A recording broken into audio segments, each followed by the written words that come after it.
was a typo, and I'm like, welcome to Capes. I'm Jared. I'm here with Robert. What's up, brother? Yo, what up? And today we are talking about the Sony SpiderVerse, and yeah, so okay, so here's the thing. This is an example of the studio learning the wrong lesson from success. Because remember, they've done it twice. Yeah, because I'm going off of the movie of the Spider-Man villain movies. So the first movie comes out and it's Venom. And to be clear, the first one was really good. The problem with it is that Sony assumed that just because Venom made close to $1 billion, that all of the villains will do that. And I'm like, no, that's just Venom, though. To be fair, though, they were planning this whole villain thing. They were planning it since Amazing. No, but it's like, at least if they did an amazing... See, here's the problem. They thought that from Venom's success, they thought that these movies will make $1 billion if we don't have Spider-Man in them, even if we don't have Spider-Man. Well, and that's all, to be honest, though, they also would have had more control, too. Yeah, that's true, but it's like... No, I know what you mean, but I know exactly what you mean. Venom is the only Spider-Man villain where you can get the general audience to go see a solo movie of them. Because he had his own ongoings. Yeah, exactly. Even the only other one I think who could work, but she's technically not fully a villain, would have been Black Cat. Yeah, maybe. Wasn't there rumors that they were trying to set up Sinister Six for Andrew? For Andrew, yeah. They definitely were doing it for Andrew. And yeah, they were planning that back then, and it just... Because Amazing 2 flopped because they were putting too much in there to set up those other things. And then they did this where I'm like, all right, so the Venom movies were pretty good. I think the three... Diminishing returns, but yes. The three of them were the best of the bunch, I think, though. Yeah, even the third one, which was definitely, in my opinion, the weakest of the movies. But not altogether like, oh. Well, no. Oh, I know. I would say what made it, can I give my opinion on Last Dance? It's that it was too railroaded to be the finale. Yeah. It felt, and especially when the second movie didn't even set it up that this was to be the finale. Yeah, exactly. That was the big problem. It was railroaded to be a finale when it was meant to, when the second movie was treated as just the second of our series. My problem with movie 2 is that they killed Carnage. They killed Carnage, and you know what the biggest thing that bothered me the most of that? Carnage kept saying, we. Yeah, he says I. He never says we. He never says we. Yeah, Venom says we. Carnage says I. Because they are one, and they are so conjoined in similar thoughts that Cletus and him are that way. And I'm sorry. The Shriek, now granted, some writers have gone back and forth with, do Shriek and Cletus love each other? They have gone back and forth with that, to be fair. Mm-hmm. So I am not going to be upset about that one per se, but there was just so much wrong with it. And of course, it was a PG-13 movie. I still say, yeah. I mean, I get you want Venom 1 to be a PG-13. But when you have Carnage. Yeah, exactly. So as I was saying, it's like the thing about the Venom, the first one made sense for it to be PG-13 because you didn't know if it was going to be popular enough. Plus, R-rated superhero movies weren't as embraced as they are today. I'll be honest, also, Venom himself is not required to be R-rated. He's not. It helps. It's like with Wolverine. You don't have to necessarily do R-rated, but it works. But to a degree, I could agree, but not entirely, because the most Venom usually has done, besides, I mean, unless you go for the eating your brain thing, which they kind of toyed with at one point, most of the time it's he shoves his other into a person's throat and they suffocate. Well, even Carnage did that in 2, so it was like it wasn't necessarily but Carnage doing that in 2. Well, yeah, but that's not usually what Carnage does. Carnage usually slice the dice. Yeah, and he doesn't turn into a tornado. Oh, gee, what the hell was that? I was like, what was that? What's up, Jamie? I was like, what the hell is this? I've read a limited amount of Carnage. I'm pretty sure he's never done that. Never done that. I think they were trying to make it like, oh, he has all these other abilities. So they always have to have someone that's like stronger than Venom. But I'm like, why? He's natural. What makes him stronger is the unhingedness. Exactly. And I gotta say, Woody Harrelson was a great choice, but the script they gave was not that good for him. I also liked how they changed his hair because, they had him in the horrible wig. That horrible wig. And then they're like, no, just give him regular hair. Oh, also, when can a symbiote search the internet? Actually, no. The 90s played that up, but it was back in the 90s when the internet, the cyberspace was unknown. But can you like hack in and discover passwords and stuff? Actually, yes. Oh, wow. There was a story with Carnage called Carnage Unleashed, where he was able to break out through the internet. Okay, that I guess there actually is precedence for that. It's still weird, but okay, at least. But I will say there is precedent. It's stupid. It was one of the when the things went off the rails for those 90s miniseries. Yeah, I was like, what? That was right after separation anxiety. Yeah, exactly. So yeah, that wasn't that bad. And three, yeah, it was too railroaded to be like the end, and I'm like. And they just crammed too much because, like, oh, this is going to be end. Let's just shove in. No, let's shove in. And they didn't. No, you have to set up. And it's like they didn't even set up that. Well, in its defense, Null was revealed right off the bat in Kate's run, just out of the blue. So it shows. No, but that's true. It would be one thing if they set him up in the first movie and then built him up as the movies went on. Well, they didn't do that. Actually, wait a minute. Kate did not start his run with the first movie. He said it was around the time that the first movie was coming out. That's when his thing started. So they couldn't set it up at that point. Carnage. Oh, yeah. Carnage would have been. Isn't Carnage an acolyte of Null? No. That was no. You're mistaking the Grendel taking over Cletus and being in the Carnage. No. In Absolute Carnage, the symbiote was dead. That was the Grendel. Oh, yeah, because Sentry tore him in half. Well, no. The tearing in half was long ago. That was separate. Carnage sacrificed himself when they were falling from space at some point, and Cletus was completely burned, and the symbiote practically nearly died. Obviously, it survived somewhat. But so Cletus was still alive, was found by these people who worship Carnage, and gave him the Grendel. Okay, so technically and the Grendel took over, so technically it wasn't even really Carnage to begin with. So that makes sense, but it's like still at least set up like Grendel, like Carnage saying, "Oh, you may have beaten me, but you'll never beat him." I know. Him? Would you beat him? Oh no. Or remember when? Get the hell out of here. Remember when Venom gets all scared that like, oh, it's a red one, and I'm like, oh no, it's a red one. I can do the voice pretty well. Yeah.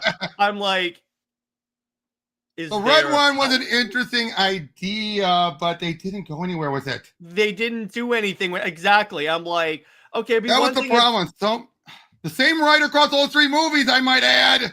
Yeah, I know. Who directed the third one? I will say, though, the Null voice, I think, was pretty good. Well, it's Andy Serkis. What do you expect? Yeah, and Null felt like a threat. I liked the introduction of Rex Strickland. I was like, okay, I know who this is playing. Right. But I'm like, and they brought in some of the other symbiotes finally and all that. But the fact they got wiped out way too fast. Yeah, I'm like, wait a minute here. I know. It's like three of them get like wiped out by like Strickland. The only one left was what's the purple one? Hold on. Let me double check which one. No, not when Venom Spawn symbiote, not Venom with Spawn. That would be cool. No, but that's not what I'm looking for. I'm looking for which one of the creations. You had Scream. Which one was the female one? Well, remember there was also the electric one that the scientist got also. Oh, I know, but one of those was clearly based off of Oh, you know one what of it the is? I think it is Scream, because isn't that the one Scream is that MJ had in the Spider-Man but that's 2? orange and red, not I purple. think it's Scream though. No, but that wasn't purple. Mm-hmm. What was a different one? Mm-hmm. I'm just trying to find out which one. I'm just trying to figure out which, because there was 2 female ones. Mm-hmm. You had Scream, and who was the other one? Oh, come on, just tell me who it was. I'm trying to find it. No. So what it says here is, I'm trying to find it. I was pretty sure It's either Phage, Lasher, or Agony. Tevia says it's Agony. Agony? Hold on, let me double check. Yep, it'll be Agony. Yeah. All right, so there you go. Agony is pretty much that one that we saw in the movie. But I also liked how they were all like different, how some combined, and I'm like, okay, that's pretty cool. I like that. Yeah, So yep. They even say that's Agony. They pretty much say that's Agony. Mm-hmm. Even on the Marvel Wiki, they say that's Agony. Yeah, exactly. So yeah, that was pretty cool, and I enjoyed that. I think that Blazing Flame says, I also want to say that choose what say the system for Toxin and Venom Let to Be Carnage. That wasn't even Toxin. That was something else. Yeah, but he showed up in that guy did still have a symbiote in the 3rd movie, so at least they honored that. Yeah, but again, that was Lasher. That was Lasher. Yeah, exactly. But all in all, they were the best of the bunch. So then we get to, oh God, Morbius. That was just a mess. It's Morbin time. It's Morbin time. I remember watching that. That movie should have been R-rated. It should have been. It really should have been. So technically, Tevia, Toxin never was used. Mm-hmm. They didn't use Toxin for whatever reason. I still don't know why. Yeah, so it's like, so with Morbius, here's the thing. It's like that was just a mess. Here's the problem, though. They set it up like it was a straight up horror movie, like maybe he is eating these people inadvertently, but then they just abandon that halfway through. Morbius is one that, because he did have his own ongoing back in the 90s. Yeah, Morbius exactly. is also one that theoretically could have worked if they stuck closer to the comics. Well, remember, they also abandoned the post-credit scenes because it's like, well, actually, no. The Spider-Man teases, because remember all the trailers that had like Spider-Man and said murderer on it, or Vulture showing up and going, "What's up, Doc?" And I'm like, where the hell is that? Yep, and Cameron, yeah, it didn't help that they didn't know what they were going to do. Yeah, because again, here's the problem with what Sony has. They are so restricted, but they don't want to lose the rights. Mm-hmm. They are beyond restricted and that was, let's be honest, that it was a contract that was perfectly in Sony's favor. Yeah, exactly. There's nothing. Absolutely. And and remember, Disney tried to break it. They tried to break it, but they can't. It's basically lock, stock, so long as they have something in production within a certain amount of time, which is how we got the Andrew Garfield stuff in the first place. They have to be in production some relevant stage for them to keep the rights. Yeah, and the Spider-Man tease in Venom 2. Don't even get me started on that. Oh, now that was a case where I'm pretty sure Sony was trying to do it, and then Marvel's like, screw you guys. Yeah, still I'm like, oh God. So the thing about Morbius is like, so if it had just been him trying to control himself, that would have been one thing. But then they go in this other direction where all of a sudden he can also control bats. He's never done that. He's never done that. Well, ignoring that, when has he done that in the movie? Where was that set up in the movie? Exactly. And I'm saying, even in the comics, never done it.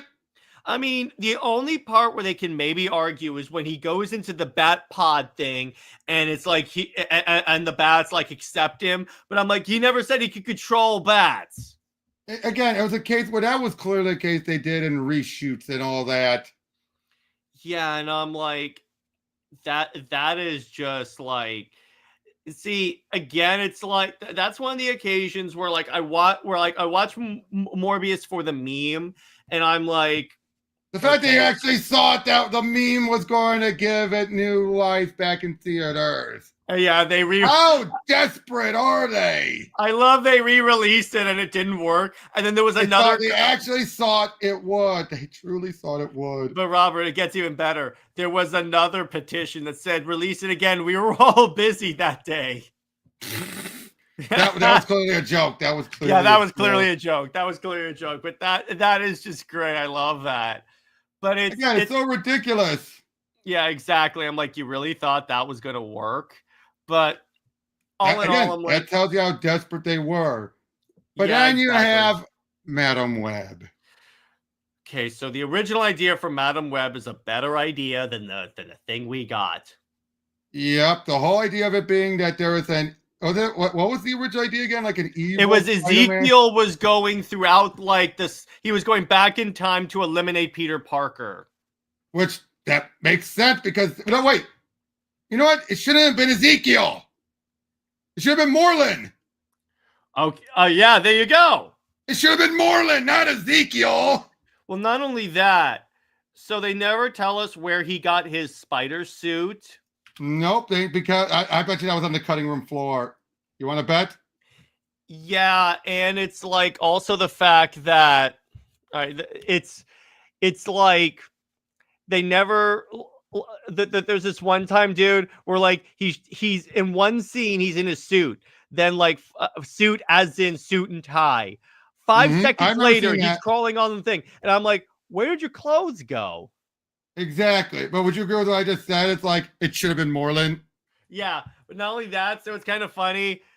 So they win, obviously. Madam Web falls into the ocean. And then at this point, the writers remembered that Madam Web has to be blind. So a random firework comes out of nowhere and just clocks her in the face. And that's what blinds her. Seriously.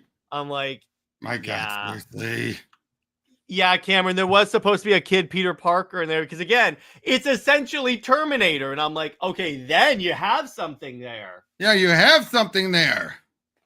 But I'm like, what?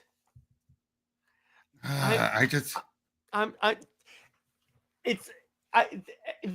then like she leaves the people she's supposed to be protecting to go on a plane after she's identified as a kidnapping suspect. Somehow she gets through TSA. Like what? Goes to South America and then comes back in like a day. I'm like, that's not the way that works. That's not how it works. Also, the other Spider-Man. Oh, and you waste. What's the actress's name? The one known for her fan service. What's her name? Sydney Sweeney. Yeah, Sydney Sweeney. You waste all those suits because those suits look good, but I'm like, what? That serves nothing. If there's only, but yeah, seriously, a Terminator for Spider-Man would have been an interesting idea. Yeah, and you could have had a Spider-Man show up in the beginning. You could have just had him in the suit. You didn't even have to talk. Just CGI in the suit, fighting Moreland, then Moreland defeating him, and then Moreland's like, "I'm going to go back in time to make sure you never exist." Exactly. You could have had that. Again, Moreland made more sense than Ezekiel. Ezekiel is not evil. Mm-hmm. Plus, you could have set up Silk with you lose Ezekiel, you lose Silk. Mm-hmm. Yeah, exactly. Sydney Sweeney as Black Cat, just imagine. Yeah, Burley, she wants to play that role. That would have been perfect. That would be perfect. Why did they show the Spider-Man? The suit. It's future. I don't know. I don't know why, Tavi. I don't have the answers for that. Yeah, we don't. We were asking that earlier. I wish I had the answers for that. Oh no, why they show the Spider-Man? Yeah, like fan service and trailer fodder. Yeah. So then we get to so I'm not going to spoil it because Robert hasn't seen it yet. So today, spoil away, dude. I have no intent on seeing it. All right. So I saw Craven today, like today. And now I'll be honest. Can I be honest? One thing from the trailers I saw, I had a feeling it wasn't going to be bad because Craven has potential. First off, R-rated. Yep. Second off, the animal rights thing doesn't necessarily play that far into the character and into the thing. I feel like that was a little overplayed because it only shows up once, but it's like, is he really talking about the killing of the lion? So the way it works is that he and his brother are at like a prep school and stuff. Their mother dies, so the father takes them hunting. This is where we also set up Rhino. The Rhino is the main antagonist in this entire movie. Just want to tell you that. And from what I heard, a better Rhino than anything we've got. Oh yeah, it's actually really good. He's not in a metal suit. He's actually the Rhino. And yet, once again, that was a case of people claiming we don't want comic accurate. So wait for it. Do you know where he got his powers? Where? So he said, okay, so I was weak. So I went to New York and found this scientist. His name was Miles Warren. And I'm like, the Jekyll would be perfect for dealing with Kraven to deal with. Because again, Jekyll, that's the name of an animal. I'm like, as soon as I heard that, I was like, oh, that's yeah. No, I was saying, no, go ahead. So the way it works with the Rhino is that he has a condition where unless he has this fluid continuously pumped into him, his skin hardens and he painfully turns into a rhino. Ooh. That's where the rhino form comes from. Now see, that's an interesting taking the original source and twisting it. Yeah, that's a good way to like modernize it. I'm like, okay, so you give him a drawback to his power. So Kraven, so he gets mauled by a lion because he wouldn't shoot it. And then somehow magically he gets like those powers. And really his powers are maybe super strength. He has a little bit of speed and agility. And like, you know how Superman can see far? Yep. Okay. Oh, I get where you're going with this. It's essentially that. It's so kind of like Deathstroke with his enhanced abilities. Yeah. So he's essentially like that. So it's kind of cool. So you see him, he like hunts people and you see like all these really dope kills and then he escapes.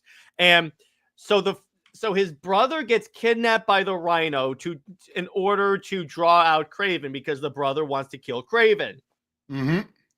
So, or the brother the Rhino ostensibly wants to take out Kraven's father, who's played by Russell Crowe. Right. Now Russell Crowe is pretty much playing Kraven Senior, pretty much, right? Essentially, yeah. So, all right. So you find out. So wait, I just realized technically this sounds more like we're getting the origin of one of Kraven's sons. Maybe. So what do you think about it? Am I wrong? What's Kraven's first name? Sergey. Yeah. Oh, okay. So the main protagonist of the movie is Sergey. We are doing Sergey. No, I get that. I'm just saying, but for all intents and purposes, because of how young he is and everything, it's pretty much oh wait, I just noticed that here. So they are keeping his half brother being Chameleon. Yeah, Chameleon. That is one of the most interesting, something that's been long established. Yeah. So it essentially turns into an R-rated. Essentially, so the Rhino corners them, and it turns into a scene from The Predator. I could so see that. Where he is like hunting them, and then Rhino leaves. They have a fight as the Rhino, and then he defeats him. Then a year passes. This is 1 year later. Kraven shows up to meet his brother, and and it's like the brother's birthday. They're hanging out. The brother apparently is connected with the mob. Well, if it's Chameleon, then yeah. So what happens is the way they reveal it is the brother and Sergey get into an argument. The brother gets up to leave. Sergey goes after him. He puts his hand on his shoulder to turn him around, and when the Chameleon turns around, it's Kraven's face. And then you see him turn back into the brother, but like there's this in between phase. Shape shifting, in other words. It essentially turns him into morph. You know how some versions of Chameleon are like that. Some versions of Chameleon are shape shifting. Yeah, and I'm like, okay, this is actually really cool. And then Chameleon says, I went to New York and I met someone named Miles Warren. Also, he met up with who was with Rhino. So if there were to be a Kraven sequel, which there's not, but if there were, they probably would have had Kraven versus the Jackal. That would have been a good idea. So that's in a nutshell the plot of Kraven. They also bring in the Foreigner, and what's cool about that is they do this thing where like apparently he can like move at super speed or something like that because he goes 1, 2, 3, and they can like walk around people. It felt like they actually were trying to be somewhat more respectful compared to Madam Web and everything. Yeah, I mean he doesn't necessarily hunt, but no, it's like again, it feels like they took a lot of elements from Kraven's sons in the comics anyway, who end up taking, following in their father's footsteps and all that, but being, well, at least one of them becomes anti-heroic. I forget which one. Well, yeah, and what's cool about it, so yeah, the movie is R-rated and it fits the character so freaking well. And then the movie ends, the last shot. So the brother says, by the way, father has a present for you. Go home. So they go back to the house, and then Kraven gets the jacket. The vest, yes. And then he sits down on the chair, and they recreate everything they kept showing in the trailers. The thing they kept showing in the trailers. The code only shows up for that one scene at the end. That's it. Of course. But still, when I was watching this, I'm like, this is really good, actually. Okay, so that's interesting. It's nowhere near as bad as people said it. In no way is it. It's Venom movies, Kraven, Morbius, Madam Web. All right, but there's a huge divergence. Between 2 and 3, there was like a Grand Canyon level gap. Yeah, exactly. Like, I was really shocked at how badass this is. It's basically Predator. Yeah. All right. So, but unfortunately, they lost any goodwill. That's why the movie bombed, because I think if they didn't have like Madam Web and all that stuff, then I think even if it had been Morbius, Kraven, I think it would have done a lot better. I remember the trailer, people were actually not that, they were actually like, it doesn't look that bad. Yeah, at first I thought it was bad. I at first thought when I heard they're making a Kraven movie and all that stuff, from what I saw, it looked bad. Then I see the trailer and I'm like, okay, maybe you have something here. I see the movie today and I'm like, this is awesome. Yeah. I have never been more surprised of a movie in my life as I was with Kraven. I can believe it. I might check it out now. You need to, dude, because it is legitimately good. And I left out some stuff, so it's not necessarily spoiled. There's a lot of other stuff. It's like even when they brought in Miles Warren, I was like, oh, that is actually really cool. I get a jackal. Yeah, it's like something for him to hunt. Yeah, it's like I never expected them to bring in that character, because that's like the first time I've ever seen the Jackal referenced as a character. Well, yeah, because who wants to go over the Clone Saga, right? Yeah, plus the Gwen Stacy having sex stuff. No. He didn't have sex. That was Goblin. No. No. With the clones of Gwen. No, but he never had sex with them. Are you sure they set that up? No.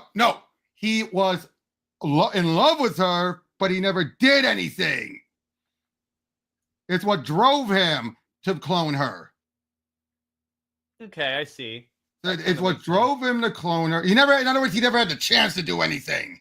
Mm-hmm. That's what happened. But he never had sex with her. Ever. Okay, that makes sense. I was wondering about that. Yep. It's creepy, the professor crushing on his student, but at least it was a college student, at least. Yeah, there's no way they would have done high school. It's not that bad by comparison. Compared to By the way, Tevia says Russell Crowe felt like Kraven than Kraven the movie. It's a different version. I was like, fine, but here's the thing. They don't explicitly have him go out and say he's an animal rights activist. Right, okay, so... They don't play into that really at all. That sounds like something that they probably considered, but I wouldn't be surprised if there's a lot of that cut from the cutting room floor. It probably was after they got the backlash from that, and they were like, yeah, cut that out. Because I would not be surprised. The only time it shows up is when, after Kraven is like healed after saving his brother from the lion, the father brings him into the den, and he sees he has the lion like stuff and stuff, and then Craven just says, "It should have been you." That's it. That's the only time where they. But even then, that's cringe. Even then, that's royal cringe. But it's not like animal rights activist like thing. Who wins this battle? Craven versus Vixen actually gets the powers of an animal. Well, I would say it depends on the version of Craven. True. Depends on the version of Craven and everything. By the way, you know something I've kind of realized about Insomniac Craven? What? He's basically Batman because he had prep time. That is so true. He had prep time. The problem with my biggest pet peeve with that game is that it would be one thing if we got to see him kill off all the other villains, but no, he does a lot of them off screen. Except for Scorpion. But I will say, the fact that they gave respect to Shocker, that he lasted the longest, I actually find that interesting. Because he was the only one who didn't care, but that showed that he had more to fight for. Yeah, exactly. But it's like, so that's the thing. So going to, so now we've gone over basically those movies. Because again, it's like I said, we agree. Craven had some potential. Morbius had potential, and Venom actually had a lot of potential. Madam Web had no potential whatsoever. Madam Web was one of those cases where, and to be honest, they've been working on Madam Web since the Andrew Garfield stuff. That was clearly, I wouldn't be surprised if it was supposed to be part of the Andrew Garfield universe. It was. Most of these, were. Yeah, a lot of them kind of were, because we noticed even the Morbius trailer, they showed like the Horizon Labs from. Well, I'm not talking about when they went into production. I'm talking about when they were writing it all. Yeah, exactly. So they were writing it. These have been at least. See, here's the thing with Venom, it's like it takes place in San Francisco, so it is separated. Oh yeah, definitely. And I still say Venom was still good. And I still say it's about Venom 1 and 2. Both rank them equal, but they for different reasons, obviously. Yeah, exactly. The Venom movies I rank as one entity, number one of the ones we got. Again, it's Venom, Craven, Morbius, and then Madam Web. Well, it had different directors because they're the same writer. There was a consistency. Yeah, at least there was a consistency. The other stuff, I'm like, But yeah, it's like. It's like a lot of these actually surprised me because I didn't expect Madam Web to be that bad, and I didn't expect Craven to be that good. So these surprised me a lot. Yep, but still though. But where did they go wrong? Basically, they wanted to come up with their own movies without Spidey because Spidey's too restrictive. But they could have had their own Spider-Man. That's the thing. They could even had Miles. No, they can't. Why can't they? If they do Spidey, the way things got renegotiated, they need Marvel involved if Spidey is going to be in it. Even if it's Miles? I think Miles even counts.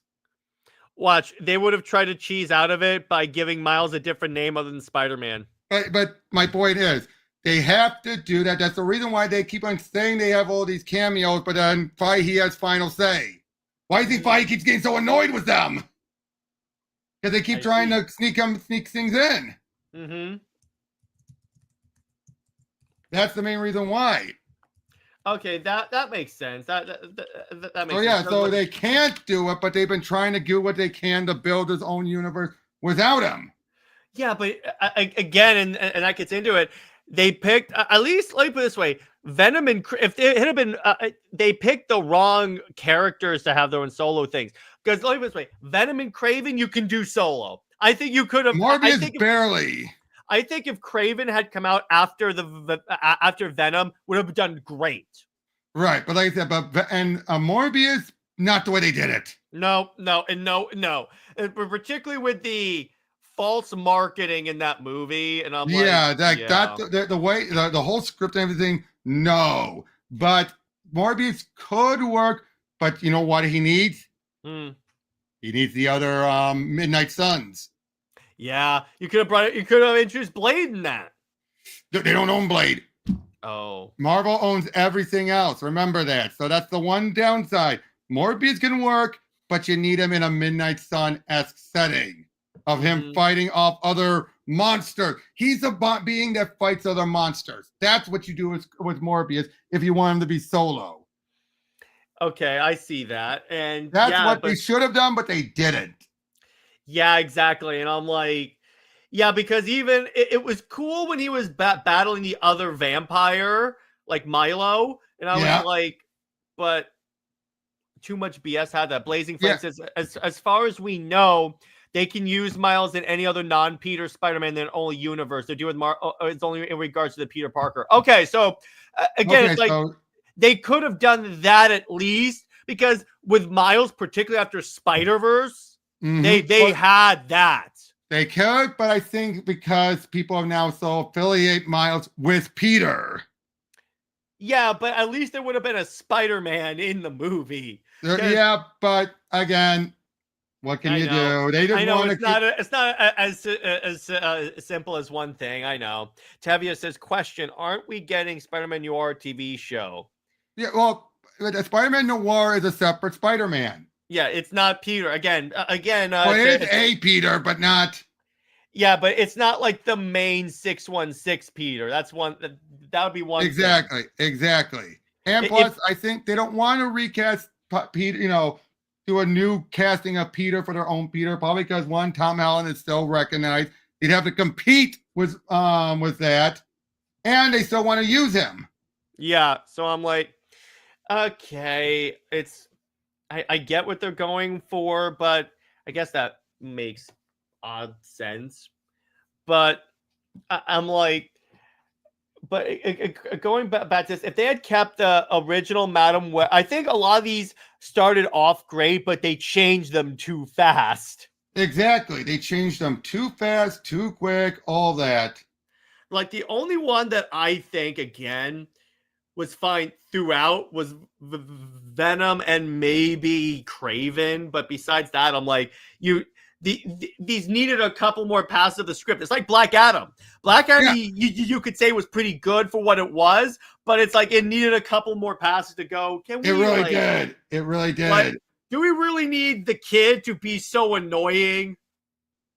Wasn't like the kid supposed to be Osiris? Yeah, possibly. Well, that's all most of those characters were. It's Amon. They also changed where instead of her brother, Amon's her son, and I'm like, what?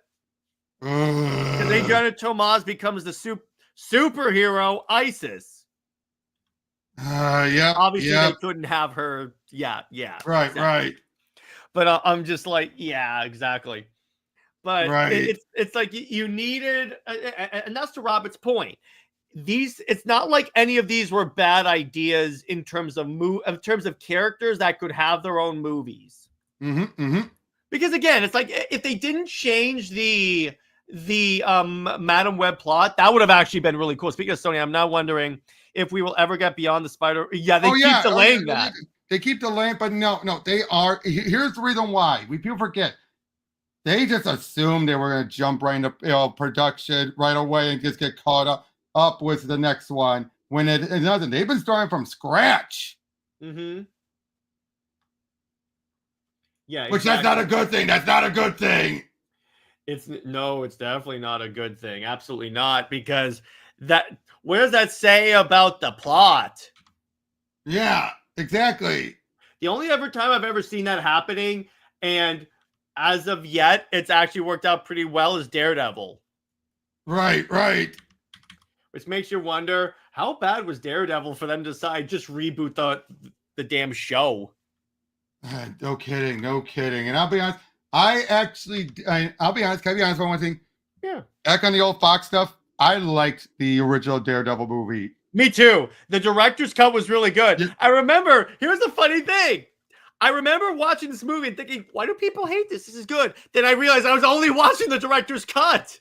And you know what? The director put it best for the theatrical cut. It was a "You Got My Girlfriend" movie. Yeah, exactly. That was the problem. It got so trimmed down that it became nothing more than and when I gotta say, if you watch the behind the scenes of it, you see when you watch them talking to the producer because they can cut that out, get rid of that. You see stuff. You see the director. He wants to throttle the guy. You can so see. This is when producers had even more creative control back then. Yeah, and here's the thing. It's like, we're producing that final cut say. Yeah, exactly. And I'm like, That's one of the occasions. Yeah. Do you believe Sony will reboot their Spider-Man universe and actually use The use Spider-Verse universe. I think what he means is No, like reboot this universe. No, I don't think so. no, I think they're just because gonna abandon it. I think the Venom's still sticking. No, Venom is. Everyone else they're not gonna bring back. Maybe Craven. Maybe. But yeah, the problem is, and even then with Venom, why did they have to make it his swan song? Yeah, I'm like, you could have. Let me put it this way: Tom Hardy's not against coming back. Because here's the thing: even if you didn't want to make any more Venom movies, just leave it out, and they went off into the sunset. That's it. But but they leave it more vague than anything. Tavia says, "I'm curious." Do they own the live action Spidey? Be way too expensive. No, but Tavia is asking, how come Marvel can use Spider-Man in animation? Oh, well, Marvel got the animation rights. That's why. They did. There is separate rights, Tavia. They did renegotiate some of the rights, and basically the case where since you haven't done a show with them and you're just going to sit on it, we'll get the rights. Yeah, exactly. That's what they were able to negotiate that. Mm-hmm. That's what I got for the neighborhood, which is pretty good, honestly. Yeah, I'm still annoyed with Nico being the way she is in it. Yeah. I love Nico. Nico's my favorite runaway. Yeah, I'll give you that. That was I was like, it's like, why Nico? Why not just use MJ? Yeah. Should we talk about that? About Sadie Sink being cast? No, I'm talking about. Should we talk about? Yeah. You mean Tom Brevoort having a meltdown? Yeah, let's do that. That's fun. Because we're pretty much done talking about this. Yeah, we might as well. Let's do this. In fact, I'll give it its own little label. All right, So Robert, introduce it for the audience. Tom Brevoort is having another meltdown because people keep on bringing up how Ultimate Spider-Man is outselling Amazing. And it's showing just his complete idiocy. For one, he's claiming, oh no, they're equal. Except you forget, Amazing does twice a month and currently more than that because of those .death issues. Who knows if they count those or not? Do you think they count them? No. But still, they do 2 issues a month to equal one Amazing. And then he goes out saying, well, Absolute Batman is outselling Batman 1-to-1, I should point out. Yeah, I know. Plus, not 1-to-2 like Spidey. And he's trying to say, oh, so people clearly want to have Martha back. No, that's not it, you idiot. And here's where he gets really stupid. He literally says one of the reason why Ultimate Spider-Man outsells Amazing Spider-Man is not necessarily because it's of the coupling. It's because Ultimate Spider-Man has a higher quality. And I literally go, so you're telling me there's a quality issue? Yep. And you're admitting it now? And you also had him even saying at one point, poor people, they brought up about poor quality stories. Yeah. And he said that somewhere, and people say, is he admitting Zeb Wells' run was bad? I think he is. And I'm like... And be honest, you know what I've just looked up? It's been a supposed non-secret that Brevoort's been actually secretly the main editor of Spider-Man since Brand New Day. And that doesn't surprise me. Yeah. He's like, he can never officially be the editor, but he's been the secret editor. And he's essentially the informal editor, if you will. And I feel like he's outing himself doing all this. I know, because I'm like, okay, dude, just let me put it this way. Here's how you handle this if you don't want to do it. Yep, go ahead. Privately, you can say, oh, these entitled fans and stuff. But publicly, what he has been doing for most of the time. Publicly, what you should be saying is, listen, this is not the direction we want to go with the character. You have Ultimate Spider-Man for he's that. Arrogant. We're going in a different direction. No, the dude is an entitled a-hole. Yeah, basically, Lowe is a puppet who probably agrees everything with Brevoort. You want to bet? And here's the thing. Brevoort has a reputation. Okay, when the Marvel 616 documentary on Dan Slott came out, that got backlash because Dan Slott talked about how he's late with all of his books and stuff, and he's like basically unprofessional. And he basically admitted that Brevoort runs interference for him.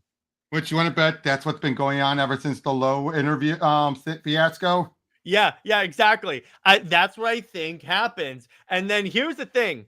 That New York Comic-Con. That was so bad. That was ridiculous bad, to the point where I think it got someone above Marvel. It took a while to get to it, though. Took a while, but still they were like, okay, so let's say it's kind of like when Tim Sheridan opened his mouth about comics. And then those last 3 issues got completely delayed because he clearly had to do a rewrite. Yeah, so I think that someone was like, what are you doing? Yeah, and I bet they were banking on the whole, I bet they're going, if we just keep it to twice a month, no one's going to notice. Yeah, exactly. And then everyone notices, and I'm like, what are you doing?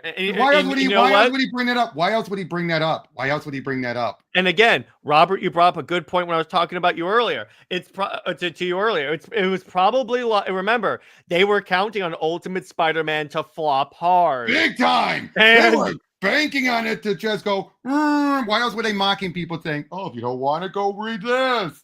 And then, and if it didn't flop, they were banking for it to eventually have a sudden drop.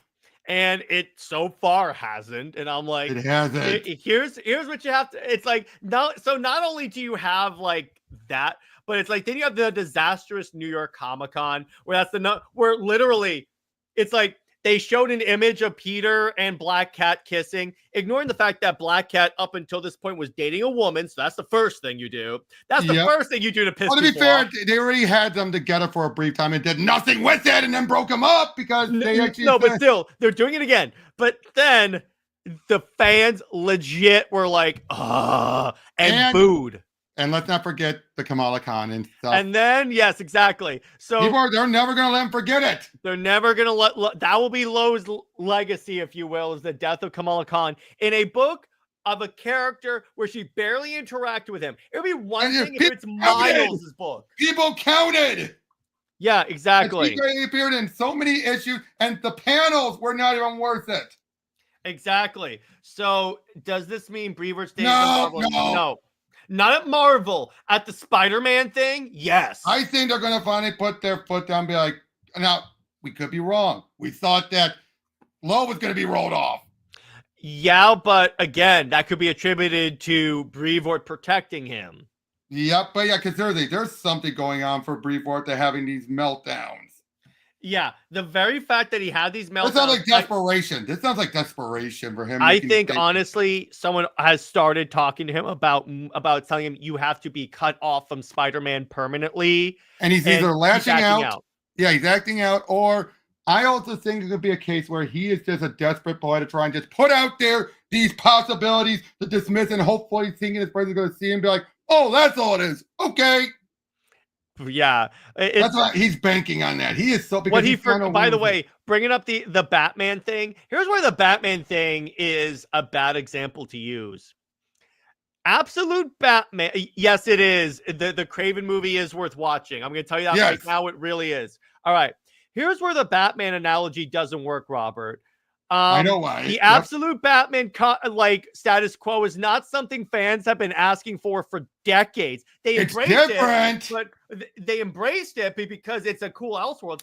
Ultimate Spider-Man's the selling point is the first volume is called Married with Kids. Exactly, and that's what people are loving to the point where now I have to wonder. You know what I'm starting to wonder? I'm starting to wonder how many of the people who are complaining about, oh, we don't want characterization, all that stuff. How much you want to bet these people are either paid shills or something? Oh, they're definitely paid shills, 110%. They have to be, right? Yeah, I'm going to tell you this, what it probably is. Because Marvel and DC both have their paired share creators that they're like, hey, put out a post about Peter and MJ. More Marvel, I'm positive. Marvel seems to remind more Marvel, definitely. It's like, all right, I remember once, all right, So Dan Slott was like, Peter B. Parker can be married, but I think 616 Peter is fine being single. And I go, in the comments, I put this. Yep. In SpiderVerse, Peter B. Parker is identified as 616 Spider-Man. Yep. So I'm like, what? Exactly. It's like either you didn't pay attention or if you said comics, Peter, then that's another thing. But that's a completely other thing. 616. Exactly. I'm just like, okay, guys, see, here's the thing. This, you know what? It's go ahead. Petty stuff like this. This is how. Oh, Kevin makes a good point. Heck, you know what's funny? Tom Brevoort himself said in an interview that Marvel versus DC wasn't happening, and surprise, surprise, he was wrong. Oh! Yeah, he's been one of those who's been strongly against it. Oh. He hates DC. So do you think that... He's losing already a lot of clout. I think, honestly... Because sales are proving him wrong. I think the Zeb Wells run destroyed his credibility. And how not so great X-Men hasn't bounced back. Yeah, exactly. Because you had the perfect opportunity to rebound the X-Men because it's not the worst. It didn't make it worse, but it hasn't done anything good. Yeah, exactly. It's back to the quality it was before Hickman got on board. Not the absolute worst, but just so mediocre. So forgettable. That's the thing. Yeah, because again, and they're playing it safe. Yeah, they're being too. That's the thing about Hickman. He took a crap ton of risks for that, and I'm like, but they can't do it. They really want Peter to be relatable, but forget we are not in the 70s, 80s, or 90s anymore. Yeah, exactly. But it's like, here's the thing: you literally have Miles. Let Peter be the adult Spider-Man that's married with kids, for lack of a better term, and have Miles be the younger Spider-Man that you want. That way, you make Miles not a derivative of Peter. Mm-hmm. Yep. But no, you just want to half-ass it. Oh, wait, and I'm looking at something else here. So, like, I wouldn't exactly call Mary Jane was trapped in a post-apocalyptic time. Someone called him out like, hey, a not great story is a not great story. Every long-run series will have some duds. He's throwing Wells under the bus. Well, here's the thing. He's doing that many duds, one after the other. I'm sending it to you. Hold on. Yes, please. I want to see that. There you go. All right. I'm going to share it, as a matter of fact. I got to share this. All right, so let me see this. All right, here we go. I'm going to share. He's resorting to throwing other creators under the bus. Wow. All right. So let me zoom in on this. I wouldn't exactly call Mary Jane was trapped in the post-alternate dimension destroyed by an evil math. Whatever. Because there's in service of the premise of the series. Hey, and not a great story is not a great story. Yep. Martha Wayne is an element of absolute Batman that's different from the regular book. So no, that's apples and oranges. I'm like, no one wanted them back. No one promoted. Here you go. Comment. People have been clamoring for the return of Peter and MJ for decades. No one has been clamoring for the return of Martha Wayne. Exactly. And again, these guys kept telling him, go over there. Yeah, and by the way, Morbius is terrible. Watch Craven, it's really good. Yeah. But that is the biggest. I'm like, what the? You're missing the vital piece of information here. It's like it is. It's in Tremors. You're keeping need to know information from me. May I do it? Yeah. I believe I was denied critical need to know information. Dude, yeah, that's what it is. Dude, I love the Tremors movie and the show. I saw the show when it aired on Sci-Fi. I saw like a couple of the movies. They're not bad. They're fun. They're all free on YouTube right now. Yeah, but okay. But see, this is why I prefer DC over Marvel. Yes. Because, yes, DC has its moments of being petty, but they are few and far between compared to this. And they don't encourage the creators. If a creator No. sneaks something in, they Pacing usually point. Tim Sheridan. Exactly. DC took him aside and said, "Shut up." Yeah, and then like, wait, what are you talking about? What is this? Why are you focusing on Alan Scott's sex life? That's not what we asked you to do. No one wants that. That's why there was a complete improvement of the writing in those last 3 issues. Those first 3 were so, but from 4 onward. It's hilarious, and you pointed it out. It is fortuitous that the ones that weren't solicited yet got delayed. Exactly. Or they not that were solicited, but the ones that were already like not in the can and everything that you could, like you would have that immediate reaction. Issue 1 came out, 4 wasn't probably all the way done yet. Yeah, exactly. So it's like, yeah, you had to change that. So like, yeah, DC has its moments, like to a lesser degree than this, a significantly lesser degree than this, DC Rebirth. Exactly. Significantly. It's a similar, but it's a less severe version of this. Yes, exactly. That's why I told Britt, because again, as I said on CLD, Britt was under the erroneous assumption that Marvel has their stuff together. And I said, all you have to do is look at their handling of Spider-Man to know they do not have their crap together. Right. And again, they keep it like Jason Aaron with She-Hulk. There you go. And Lady Thor. And Lady Thor, where they basically encourage, like, yeah, go after those guys, tell them off, put quotes from their stuff, tell them, what you think, and piss them off because they don't know. And yet, you know what the sad part is? The fact that they still allow other creators then to dump on Aaron. Mm-hmm. They let Al Ewing and Donny Cates dump on him. Yeah, exactly. You know what I mean? They had him do stories that completely negated everything. Yeah, I love that. But it's I know. I'm just not just with Kate, but also with Ewing. Yeah, exactly. But that's the interesting thing there. But it's like, again, DC is significantly less. DC does not have one of its top guys acting like this. Nope. And if they do, they get pulled aside. They get pulled. Like, put this way.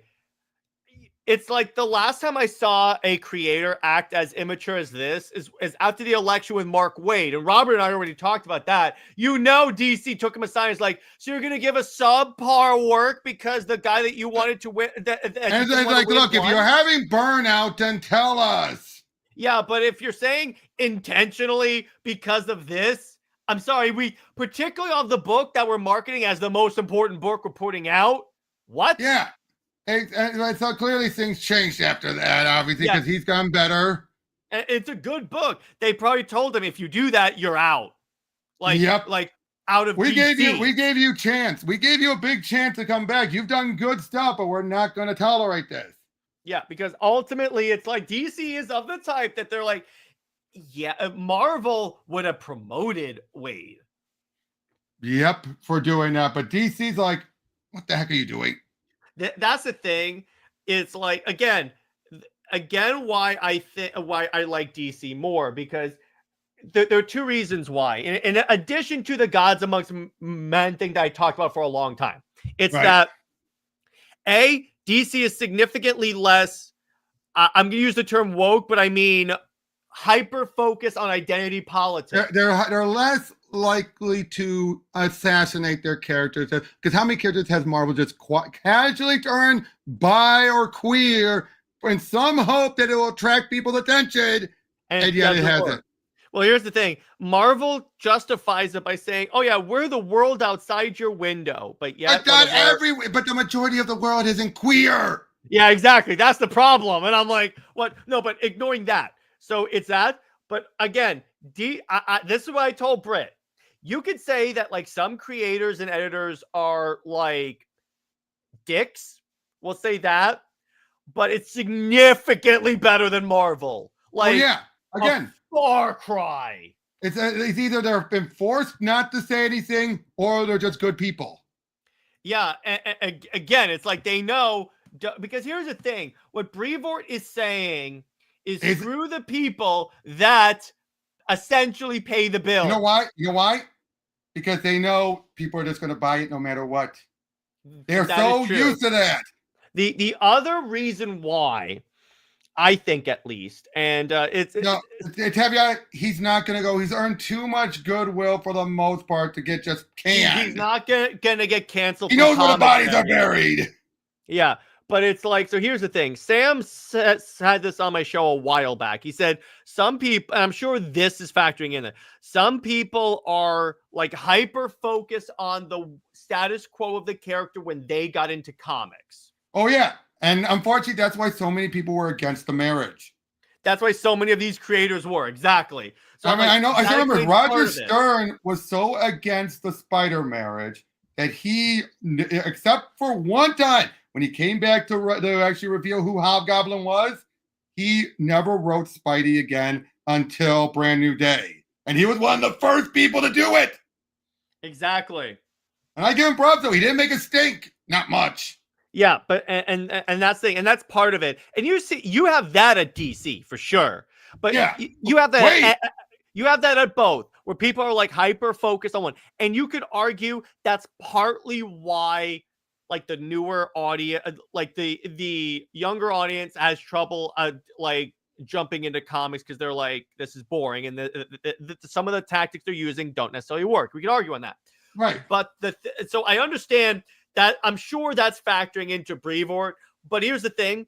When you have, here's the difference between this and like, say, Super Sons or anything like that. Mm-hmm. This is a sustain. This has lasted for 2 decades. Yes. And it's been building. It's not going anywhere. So it's like, when you have some, because it'd be one thing if it was a social media thing that started 20 years ago and then fizzled out. It has literally never fizzled out. Yep. By the way, for 20 years. I know. By the way, different note. You want to know who I just found out is coming to my local convention soon? Who? Want me to share? Yeah, go ahead. You're going to hate me. You were so going to hate. No, dude. He was over here last year. All right. Who is it? Hold on. If I'm going to hate you, it's got to be someone that I like. Well, here's a couple. I'm going to work down. Okay, Art Adams. Klaus Janson. Nice. Fabian Nicieza. Yeah. Gary Duggan. Phil Jimenez. Jeff Loeb. Oh, Greg Land. You can ask him what adult films has he traced. But yeah, Laura Martin, great colors. Benjamin Percy, but he says Jeff Loeb is the big one. Yeah, that's cool. You can have him sign Hush. Yep. You're right next to my you have it already. Yep. Also, you want to see some of the actors? Sure. Jeremy Renner. Right. Sean Astin. The Hardy Boys. We got all 3 hosts of Blue's Clues. Kingpin. Bryce Dallas Howard. Jean Grey. And oh geez, from GoldenEye. Oh, she was the Bond, the antagonist girl. I forget her name. I know it, but we got Doc Ock. Oh yeah. But yeah, we've got a lot of big actors. Yeah, a bunch of the Office people. Yeah. But yeah, so yeah, and that's the thing. It's like, so going back to this, I'm like, okay, here's the thing. Again, I wouldn't have an issue if privately they're like, screw the fans, but outwardly they're like, we just want to take this character in a different direction. Just trust us. Exactly, but they're too arrogant. That's it. Yeah, and to a degree, it comes from we're Marvel in 2 ways. Number 1, we're the leaders of the industry, and 2, it's because, what do you care? You'll buy it anyway.